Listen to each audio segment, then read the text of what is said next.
Eh bien salut tout le monde, c'est So, j'espère que vous allez bien, moi ça va plutôt nickel. Comme d'habitude, aujourd'hui on se retrouve pour un nouvel info de So. Aujourd'hui nous allons parler d'un véhicule mythique de la guerre des clones, vu pour la toute première fois pendant l'épisode 2. Aujourd'hui nous allons parler du RTTT, communément appelé le ATTE en français, chez nous en tout cas la France. Mais avant tout cela, n'oubliez pas de vous abonner, de partager, de lâcher un like, ça me fait toujours plaisir. Là j'ai l'impression que tout augmente, tout explose, ça me fait extrêmement plaisir. Et nous, on est parti. Mais avant de commencer, je viens de remarquer que dans l'intro je me suis planté, pardonnez-moi, j'ai inversé l'anglais et le français. RTTT c'est bien français, ATTE c'est bien anglais. Appelé le tank par les clones, un marcheur à 6 pattes déployé sur de grandes et de nombreuses batailles, le renfort tactique tout-terrain, le RTTT. Le RTTT, comme je le disais précédemment, a été utilisé sur de nombreuses batailles, comme par exemple Geonosis, la première, la deuxième, nous l'avons vu sur Christophe 6, etc., etc. Énormément de batailles. C'est un marcheur blindé, 6 pattes, pour ça qu'on l'appelle un tank, et surtout ses pattes sont potentiellement, s'il le souhaite, magnétiques, qui lui permet d'atteindre et d'escalader des parois rocheuses, comme on peut le remarquer dans, entre guillemets, l'intro, le film avant Clone Wars, où on peut voir les RTTT monter sur un mur directement, ou voire même s'accrocher à des astéroïdes, comme dans un certain épisode de Clone Wars, où ils attaquent derrière le vaisseau de Grievous. Le RTTT, lui aussi, servait à plusieurs choses. Donc, du coup, il servait comme tank au cours des batailles, mais aussi en tant que transport de troupes. Il pouvait transporter des mini-marcheurs ou des speeders, avait un compartiment entre guillemets de réseau de communication dans le marcheur avec hologramme.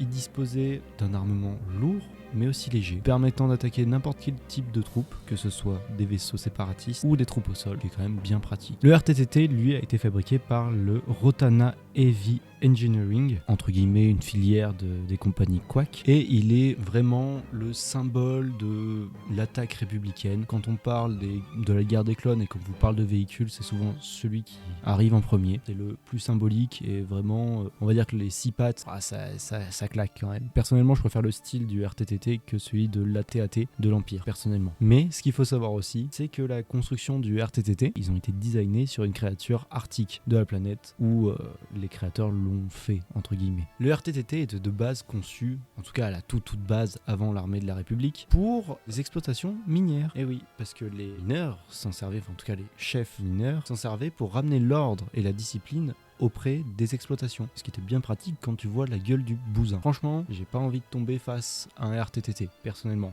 Transport de troupes,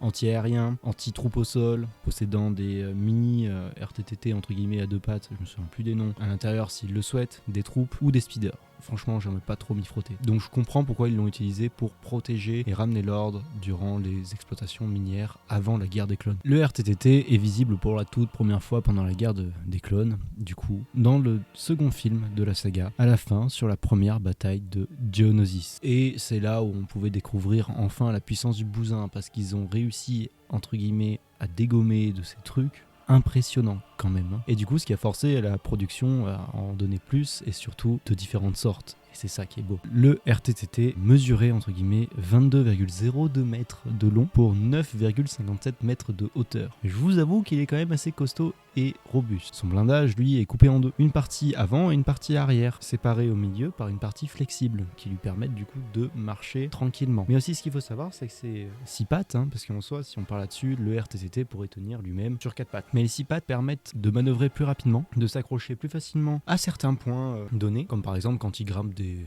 montagnes ou qui reste accroché à des astéroïdes, ça permet la stabilité du véhicule, ce qui est plutôt pratique. Le RTTT avait une vitesse moyenne très basse.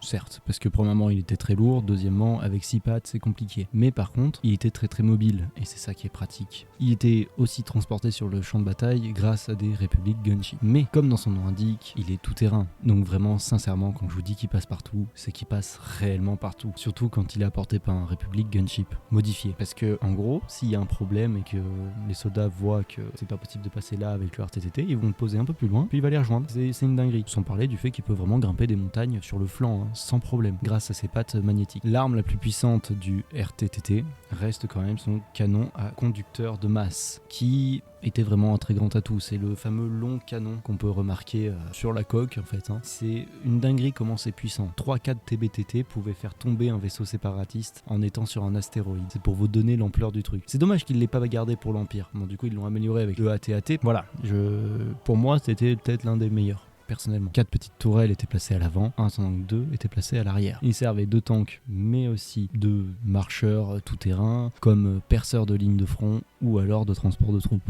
Le RTTT était vraiment un véhicule incroyable, sincèrement. Pour faire fonctionner un RTTT, il faut un équipage assez complexe et de 7 membres. Il lui faut un pilote, un guetteur, 4 artilleurs et un canonnier pour pouvoir faire fonctionner la bête. Franchement, il y a beaucoup de troupes à l'intérieur si on veut, hein. On peut y rentrer quand même un sacré paquet. En tout cas, pour faire fonctionner les véhicules, il faut absolument ça, un pilote, un guetteur, 4 artilleurs et un canonnier. C'est une obligation, sinon le véhicule ne peut pas fonctionner. En tout, 10 passagers pouvaient être pris à l'intérieur de chaque compartiment du marcheur, c'est-à-dire un total de 20 clones, 20 soldats à l'intérieur du marcheur. Sur le champ de bataille, il pouvait y avoir une cinquantaine de RTTT blindés.